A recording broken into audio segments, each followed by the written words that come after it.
لوگوں کی زندگی پہ بغیر تحقیق کے بات کرتے نہیں پھرنا۔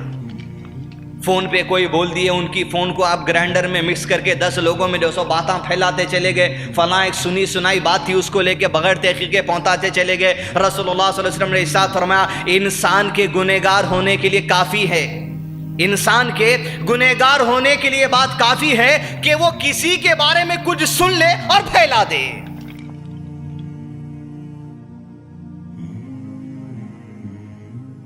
بسم اللہ الرحمن الرحیم رب اشرح لی صدری ویسر لی امری واحلل عقدۃ من لسانی یفقہوا قولی۔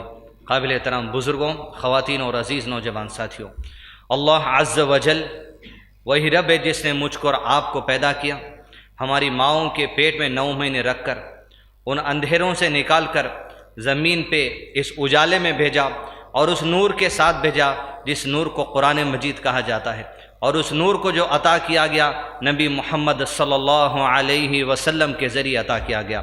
یہی نظام اللہ رب العزت کا ہے کہ جتنی قومیں زمین پر آئیں ان سب کے لیے پیغمبروں کے ذریعے اللہ عز و جل نے اپنا جو سو پیغام بھیجا تاکہ وہ قوم اللہ رب العزت کے قانون کے مطابق اپنی زندگی گزار کر دنیا اور آخرت میں کامیابی کا جو سو ذریعہ حاصل کر لیں۔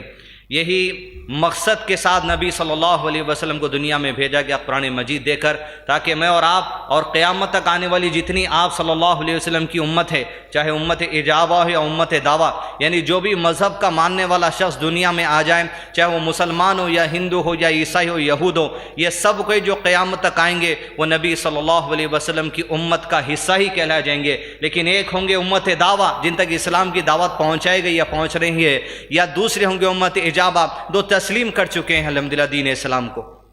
یہ سب کے لیے اللہ رب العزت نے قرآن مجید کو زندگی کا نظام بنا کر بھیجا، اور یہ احسان اللہ عز و جل کا ہے کہ قرآن مجید عطا کر کے اللہ سبحانہ و تعالیٰ نے انسانوں کو اپنی عقل کے حوالے نہیں چھوڑ دیا کہ جو جس طرح چاہے اس کلام کو سمجھ کے اپنے مرضی کے مطابق اپنی زندگی گزار لے، بلکہ اللہ رب العزت کا قانون ہے، اس کتاب کے ساتھ اللہ سبحانہ و تعالیٰ نے جو نظام بنا کر بھیجا اس کو سمجھنے کا، اس پر عمل کرنے کا، وہ صرف اور صرف نبی محمد صلی اللہ علیہ وسلم کی ذات ہے۔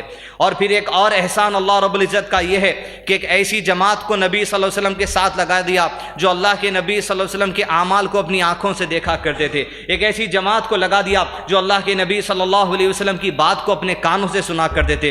ابن مسعود رضی اللہ عنہ روایت کرتے ہیں کہ اللہ عز و جل نے جب ساری انسانیت کی تخلیق کی تو ساری انسانیت کے دلوں کو اللہ عز و جل نے جانچا، تو ساری انسانیت میں اللہ سبحانہ و تعالیٰ نے سب سے مضبوط قلب دل کسی کا پایا تو صرف اور صرف نبی محمد صلی اللہ علیہ وسلم کا دل پایا۔ اس کے بعد اللہ عز و جل نے دوبارہ انسانیت کے دلوں کو جانچا، نبی صلی اللہ علیہ وسلم کے دل کو ساری انسانیت میں مضبوط پانے کے بعد اللہ نے صحابہ کے دل کو سب سے مضبوط پایا، تو پھر صحابہ کو نبی صلی اللہ علیہ وسلم کا ساتھی بنا دیا، جو چلتے پھرتے اللہ کے نبی صلی اللہ علیہ وسلم، جس کے بارے میں عائشہ رضی اللہ عنہا کہتی ہیں وہ تو چلتا پھرتا قرآن تھے۔ اس چلتے پھرتے قرآن کو اپنی آنکھوں سے دیکھنے والے صرف صحابہ کی جماعت ہے، اس چلتے پھرتے قرآن کی زبان سے نکلنے والے کوئی الفاظ کو اپنی کانوں سے سننے والے صرف جو تو صحابہ کی جماعت ہے۔ لہذا قرآن زندگی کا نظام، قرآن پہ عمل کرنے کا نظام، نبی صلی اللہ علیہ وسلم کی زندگی اور اللہ کے نبی صلی اللہ علیہ وسلم کی زندگی سمجھنے کا نظام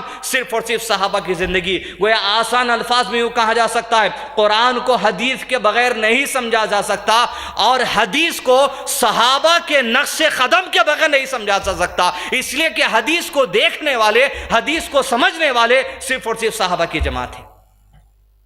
اس 3 نظام کو میں اور آپ زندگی میں لے کر چلیں۔ آج کے جمعے کا عنوان ہے اخلاقی اور علمی جہالت۔ عزیزان ملت، سب سے پہلے اخلاقی جہالت کا جو جائزہ لے لیں۔ عمر بن خطاب رضی اللہ عنہ کی خلافت کا دور ہے۔ سورہ اعراف سورہ نمبر 7 کی آیت نمبر 199، عیینہ بن حسن عمر بن خطاب رضی اللہ عنہ کی خدمت میں حاضر ہوتا ہے اور خلافت کا دور چل رہا ہے۔ دیکھیے، سب سے پہلے اخلاقی جہالت، عام طور پہ کچھ باتیں دلوں میں اور ہمارے اندر ایسی سمائی بھی رہتی جو سمجھے نہیں آتی یہ گناہ بھی ہے کیا۔ عیینہ بن حسن آتا ہے، امیر المومنین بن خطاب رضی اللہ عنہ سے کہتا ہے کہ امیر، آپ ہمارے ساتھ انصاف نہیں کرتے، آپ ہمارے معاملات کا جو سو برابر سے فیصلہ نہیں کرتے، صرف آپ ایک طرفہ جا رہے ہیں، ہمارے ساتھ انصاف ہی نہیں ہوتا۔ اس شخص کے بارے میں کہہ رہا ہے جس کے بارے میں نبی صلی اللہ علیہ وسلم نے کہا کہ جس گلی سے یہ عمر بن خطاب رضی اللہ عنہ گزر جائے اس گلی سے شیطان اپنا راستہ بدل دیتا ہے. لیکن انسانوں میں ایک ایسا شخص اٹھ کر کہتا ہے کہ امیر آپ ہمارے ساتھ انصاف نہیں کرتے, ہمارے معاملات کے فیصلے صحیح نہیں کرتے. ظاہر بات ہے جب کسی کے اخلاق اللہ رب العزت جانتا ہے اور سامنے والا جو حقائق سے واقف نہیں ہے, جب آپ کو کیسی ایسی بات بولتے تو نفسی بات ہے کہ انسان کو غصہ آ جائے.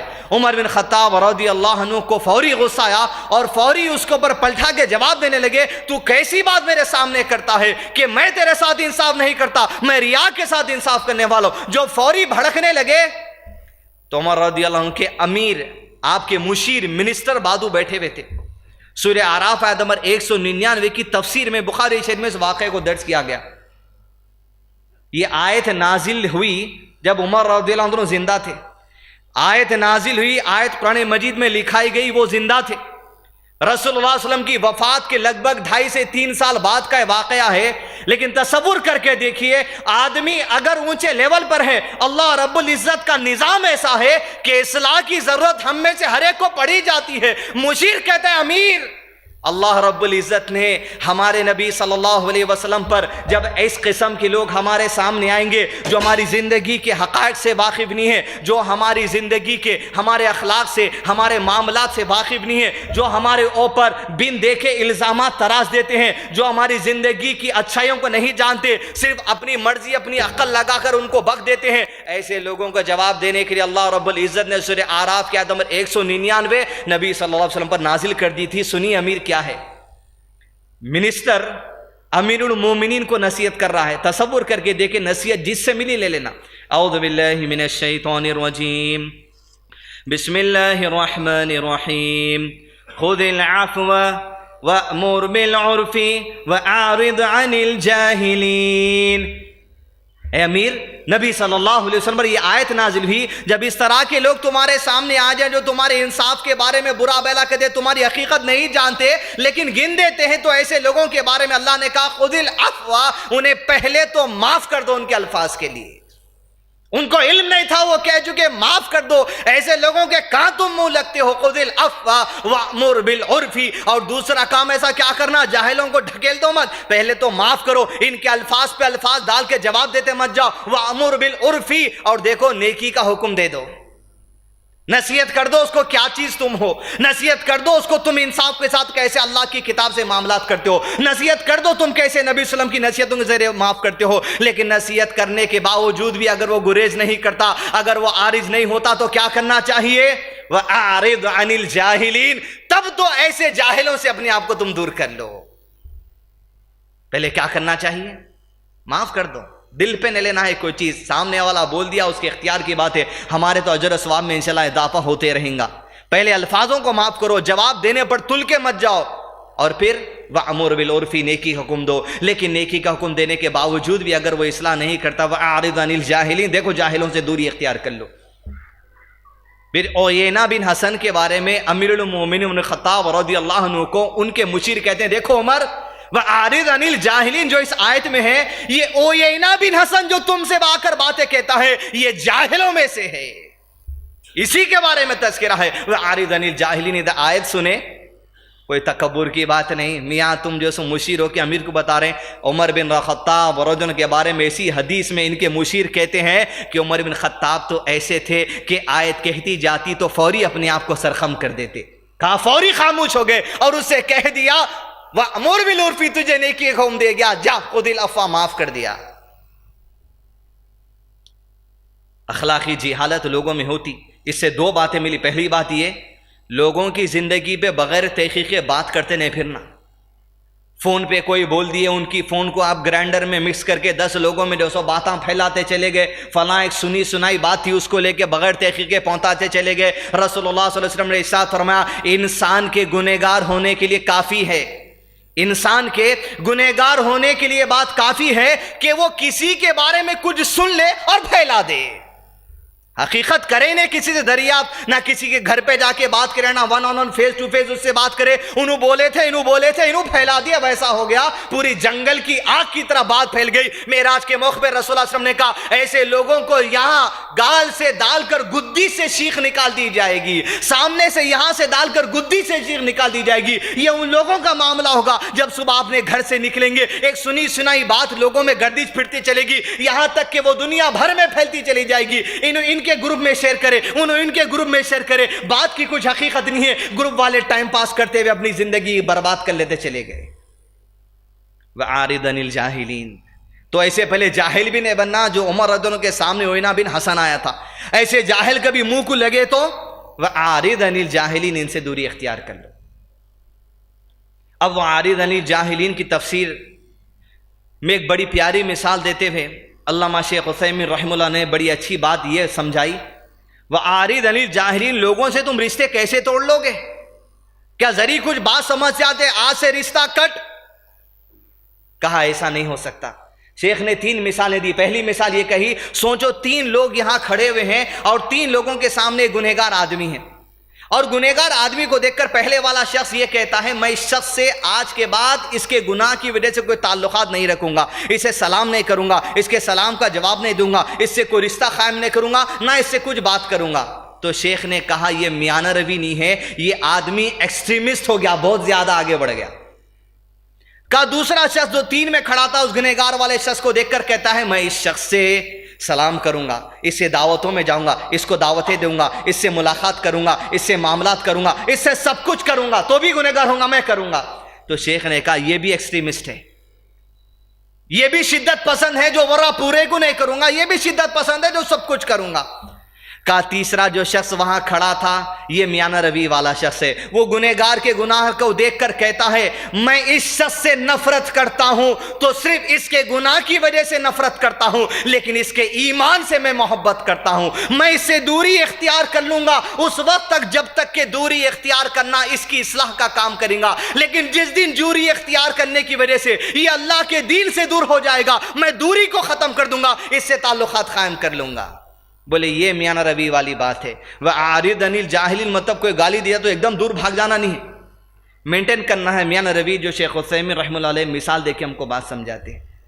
اس لیے جہالت کرنے والا اگر ریورس میں آ کے جہالت دے دے، وَعَارِضًا الْجَاهِلِينَ کا معاملہ اختیار نہیں کرا، خود الافا کا معاملہ نہیں کرا، تو اللہ عز و جل نے نبی صلی اللہ علیہ وسلم کو سورہ اعراف کے آیت نمبر 159 میں نصیحت فرمائی.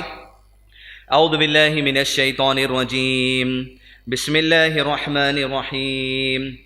سورہ توبہ کی، سورہ اعراف کی، سورہ آل عمران کی آیت نمبر 153 میں 159 میں اللہ عز و جل نے کہا اللہ کے نبی صلی اللہ علیہ وسلم یہ تو اللہ کی رحمت آپ پر خاص ہے کہ آپ ان سے نرم گوئی سے بات کرتے ہیں.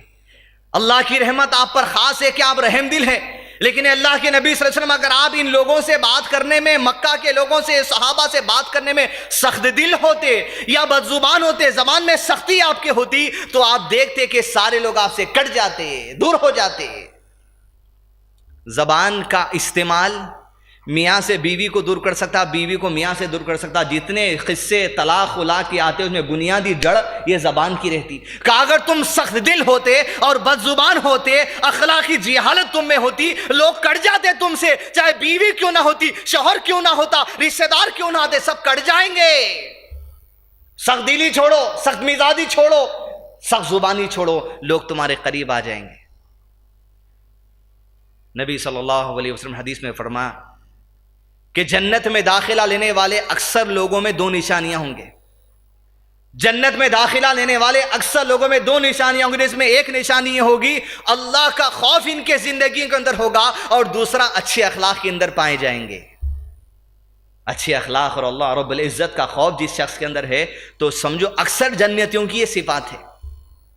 تو دیدان ملت میں اپنے لیے جائزہ لوں، آپ اپنے لیے جائزہ لیجیے کہ اخلاقی جہالت جو ہمارے اندر ہے اس جہالت کو دور کیا جائے. چاہے غیروں سے تعلقات قائم رکھنا کیوں نہ ہو، یا اپنوں سے تعلقات قائم رکھنا کیوں نہ ہو، چاہے مسلمانوں سے تعلقات رکھنا کیوں نہ ہو یا غیر مسلمانوں سے تعلقات قائم رکھنا کیوں نہ ہو، ہمارے اخلاق سے ان کے پاس دین اسلام کا جو سو وہ عمدہ پیغام جو ہے وہ پیغام پہنچ جائے، تاکہ ہمارے اعمال کے ذریعے بھی دین اسلام کی دعوت ان تک پہنچ جائے. تقریر کا دوسرا حصہ ہے علمی جہالت. علمی جہالت عزیزان ملت مراد یہ ہے کہ لوگ سلف ہمارے علماء نے دو قسم نے علماء کے گروپ کو بانٹا. ہم تو عالم نہیں ہیں مگر وہ جو سلف سے پڑھے بات بتا رہے. پہلا کہا علماء حسن اور علماء سو. علماء حسن سے مراد وہ علماء، وہ علم والے لوگ جو بہتر معاملات کرتے ہیں، اور دوسرا وہ علماء جو علم رکھتے ہوئے بھی سو جہالت کے فتوے دیتے ہیں. مثال کے طور پہ علم والے ایک عالم صاحب جو کہتے ہیں کہ اللہ رب العزت نے سود کو حرام قرار دیا، تو یہ کہیں گے علماء حسن کہ ہندوستان ہو یا امریکہ ہو، ہر جگہ پہ ہر خطے میں سود حرام ہے. لیکن علماء حسن کو چھوڑ کر علماء سو جو اٹھے گا علم کی جہالت رکھتے ہوئے، علم کے نام پر جہالت کو جو سو اپنی پیش کرتا چلا جائے گا، وہ کہہ دے گا کہ ہندوستان دارالحرب ہے، اس میں سود کھانا پینا جائز ہے. تو یہی علمی جہالت ہے. علم رکھتے ہوئے لوگ جہالت کے پیغام لوگوں کو سنائیں گے، علم کے نام پر جہالت کے پیغام سنائیں گے. لیکن اس ازالے کے بعد جس علمی جہالت کا تذکرہ اس ممبر سے میں اپنے لیے کروں، اب آپ کے لیے کریں، وہ 3 انبیاء اکرام کا بڑا پیارا پیغام ہے جنہوں نے مجھ کو اور آپ کو جہالت سے روکا. وہ پیغام اللہ عز و جل نے قرآن مجید کے اندر درج کر دیا کہ 3 بزرگ انبیاء اکرام گزرے جنہوں نے خود اپنے آپ کو جاہلوں میں شامل ہونے سے دور کر لیا. اللہ سے دعا کی کہ ہم جاہلوں میں ہونا نہیں ہے. وہ 3 چیزیں آج امت کے اندر ہے. علمی جہالت. علم سب کچھ ہے، قرآن مجید ہمارے پاس ہے، احادیث نبی صلی اللہ علیہ وسلم ہمارے پاس ہے، وہ بھی آتھینٹک، صحیح الگ ہو گئی، ضعیف الگ ہو گئی، پورے پیور فارم میں دین ہمارے پاس ہے. اس کے بعد بھی علم رکھتے ہوئے جہالت کے جو مظاہرے ہو رہے ہیں، اس کی بنیادی وجہ یہ ہے. پہلا تذکرہ سورہ بقرہ نمبر 67.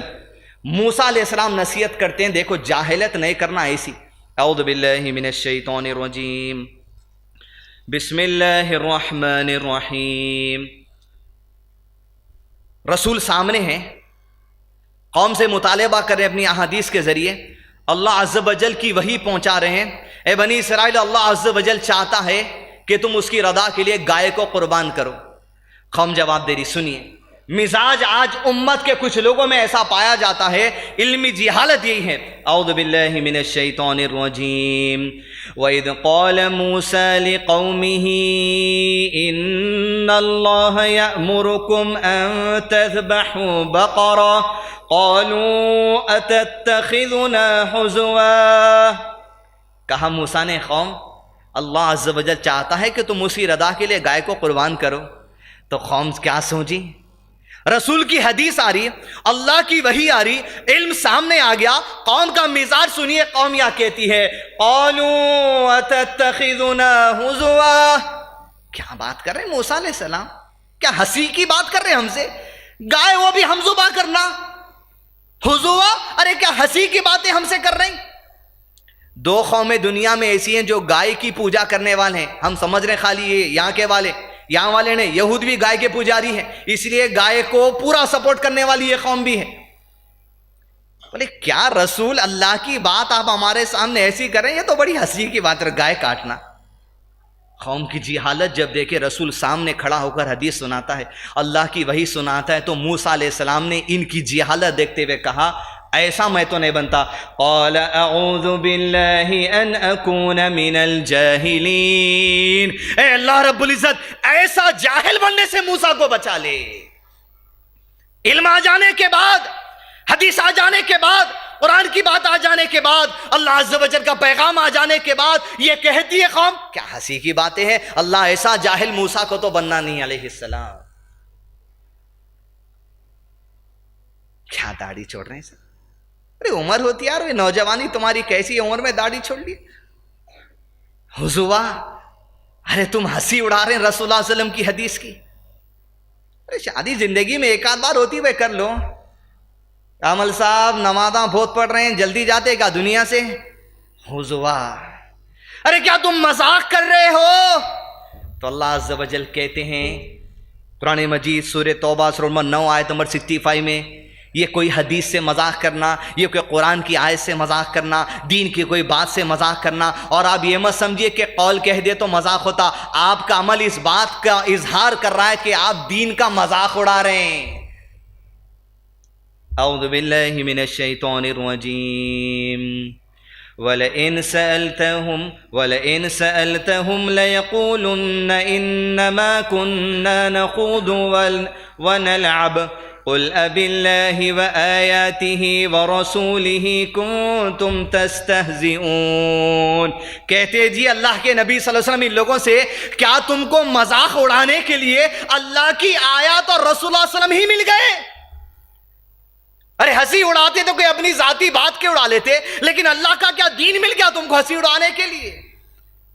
دیندار لوگ مل گئے تم کو ہنسی اڑانے کے لیے؟ عزیزان ملت، یہ علمی جہالت ہے. علم سامنے آ جانے کے بعد سب کچھ جانتے ہوئے سب حق ہے، اس کے بعد جہالت پہ اتر گئے تو علم سامنے رکھتے ہوئے ایسی جہالت اچھی بات نہیں ہے. موسیٰ علیہ السلام نے کہا اللہ ایسا جاہل تو میرے کو بننا نہیں ہے جیسی میری قوم کہہ رہی ہے، ہنس رہی تیرے پیغام پہ سن کر. ہمارے اندر بھی اگر یہ مزاج ہے دین کی بات کو اندر ہی اندر عمل نہ کر کے ہنس لے رہے ہیں، جان دے رہے بھائی یہ کر رہے بھائی، تو اس طرح کی ہنسی سے اپنے آپ کو اراد کریے، اس لیے کہ یہ جہالت کہا موسیٰ علیہ السلام نے اس کو. دوسرا تذکرہ نوح علیہ السلام کا، سورہ ہود سورہ نمبر 11 آیت نمبر 47. کہا نوح علیہ السلام ایمان والے لوگوں کا جوڑا کشتی میں سوار کر لو، اور ہمارا وعدہ ہے آپ سے سنیے کہ آپ کے گھر والوں کو ہم بچا لیں گے. مشیت پہ انگلی اٹھانا یہ کیسی جہالت ہے، تصور کریے آپ. اللہ ہمارا رب ہے مان رہے ہیں، اقرار کرتے ہیں کہ اللہ رب العزت نے ہم کو پیدا کیا، بھلائی اس کی طرف سے، جو سو آزمائش کے لیے کوئی مصیبت اس کی طرف سے، ہر چیز اس کی طرف سے، یہ زبان سے کہہ دیں گے، لیکن مشیت پہ انگلی اٹھانا کیسا ہے؟ نوح علیہ السلام یا مثال نہیں ہے اس کے لیے، لیکن نوح علیہ السلام کے الفاظ کی نصیحت کر رہے ہیں اللہ سبحانہ تعالیٰ. نوح علیہ السلام نے کہا ایسا جاہل میرے کو بھی بننا نہیں ہے. سوار ہو گئے، اب کشتی چلی، گویا ایسی چلی پہاڑوں کے مانند لہروں میں ایک کشتی چل رہی ہے، اور نوح علیہ السلام کا بیٹا پہاڑ کے اس کنارے پر ہے. نوح علیہ السلام نے کہا بیٹا کشتی میں آ جا. بیٹے نے کہا آج یہ پہاڑ مجھے بچا لیں گا. نوح علیہ السلام نے کہا آج کسی کے لیے چھوٹ نہیں ہے. جب بیٹا غرق ہونے لگا اللہ کا وعدہ یاد آیا کہ اللہ تو نے کہا تھا کہ میرے گھر والوں کو بچا لے گا. سن لے، اعوذ باللہ من الشیطان الرجیم. ونادى نوح ربه فقال رب إن ابني من أهلي وإن وعدك الحق وأنت أحكم الحاكمين. میرا بیٹا غرق ہو رہا، میرے پروردگار تیرا وعدہ تھا تو میرے اہل کو بچا لے گا، تو وہ تیرے وعدوں کے خلاف نہیں کرتا، میرے بیٹے کو بچا لے. مشیت الہی کوئی نہیں جانتے. کہا رب نے قال يا نوح إنه ليس من أهلك إنه عمل غير صالح فلا تسأل لما ليس لك به علم إني أعيذك أن تكون من الجاهلين. نہیں اے نوح علیہ السلام، نہیں، ایک نبی کا اور ایک کافر کا کوئی رشتہ ہو ہی نہیں سکتا. وہ کافر ہے اور آپ نبی ہے جو توحید کی دعوت دینے والے ہیں، وہ آپ کے اہل میں سے نہیں. خبردار ایسی باتیں کر کے اپنے آپ کو جاہلوں میں شمار مت کر لو. مشیت پہ انگلی نہیں اٹھانا کبھی. ہم کو پتا نہیں اللہ کے فیصلوں سے کیا بھلائی ہمارے پاس آنے والی ہے. ابھی آتے وقت گاڑی میں ہمارے گھر والے ایک جنوں کا کلپ سنائے، بولے میں اللہ پہ سب کچھ ایمان رکھنے والی ہوں لیکن اس کے باوجود مزاج یہ ہے اللہ یہ آزمائش میں میرے کو نہیں ڈالنا تھا. آپ اللہ کی مشیت پہ انگلی نہیں اٹھا سکتے، اس کے فیصلوں کو اس کو ڈکٹیٹ نہیں کر سکتے، آپ اللہ کو مشورہ نہیں دے سکتے آپ. ورنہ اگر کوئی اللہ کو اپنی تقدیر کے بارے میں، اپنی زندگی کے معاملات کے بارے میں مشورہ دیتا ہے تو اللہ نے کہا ایسے باتیں کرنے کر اپنے آپ کو جاہلوں میں شمار مت کر لو. اللہ رب العزت نے نصیحت کی ساری انسانیوں کو مشیت پہ انگلی نہیں اٹھانا. ایسا نہیں ہونا تھا، ایسا ہونا تھا. آپ اللہ کو ڈکٹیٹ کر رہے ہیں. نہیں، عقیدے کی بہت بڑی گڑبڑ کا معاملہ آ جاتا. اللہ کی مشیت پہ ڈکٹیشن نہیں چلتا، بس سر خم کر دینا ہے. حسبنا اللہ ونعم الوکیل، جو تیری طرف سے ہے یہی ہوا اللہ. وَأَعْرِضْ عَنِ الْجَاهِلِينَ، جاہلوں کو معاف کرو، جاہلوں سے دور رکھو. ہنسی مذاق اڑا کے اپنے آپ کو جاہلوں میں شمار مت کرو. اور اللہ عز و جل کی جو سو مشیت انگلی اٹھا کے اپنے آپ کو جاہلوں میں شمار مت کرو. انبیاء ہے، معصوم ہے، پاک ہے. نوح علیہ السلام جیسے اللہ رب العزت کا حکم سنے پکار کر کہا قال رب انی اعوذ بک ان اسألک ما لیس لی به علم والا تغفر لی وترحمنی اکن من الخاسرین. میرے پروردگار ایسی بات کہنے کے لیے جس کا مجھے علم نہیں تھا، میں نہیں جانتا تھا، میرے رب مجھے بخش دے. اگر تو نہیں بخشے گا تب تو نوح خسارہ پانے والوں میں ہو جائیں گا، مجھے بخش دے. تو یہ دعا پڑھ لینا. لمبی لمبی چھوڑنے کی بہت عادت رہتی ہے حیدرآبادیوں کو، نہیں ایسا کر لو ویسا کر لو، ہم بول رہے نا، تم بول رہے نا، انہوں بول رہے نا، کر لو جی. ایسی بات کے لیے معافی چاہ لیجئے اللہ رب العزت سے جس کا علم ہم کو نہیں تھا. مغاردن جاہلی. تیسری آخری مثال نصیحت کرنے والے بڑے بزرگ پیغمبر یوسف علیہ السلام. سورہ یوسف نمبر 12 آیت نمبر 33. اعوذ باللہ من الشیطان الرجیم بسم اللہ الرحمن الرحیم. نبی صلی اللہ علیہ وسلم نے حدیث میں ارشاد فرمایا انسان اپنے دوست کے دین پہ رہتا، مطلب جیسا معاشرہ ساتھ میں لپٹے ہوا رہتا وہی لپیٹ میں چلتے رہتا. دوستاں گالی دینے والے تو کبھی گالی بھی دے لیتے، دوستاں سگریٹ مارنے والے تو کبھی سگریٹ بھی مان لیتے، داڑھی ہوں گی سیر و صوب ہوں گی، کبھی ایک آدھ کش مار لیے. انسان اپنے دوست کے دین پہ رہتا. تو ماحول صحیح بنانا، انوائرمنٹ صحیح بنا، معاشرہ صحیح مینٹین کرنا، یہ بہت درست ہے.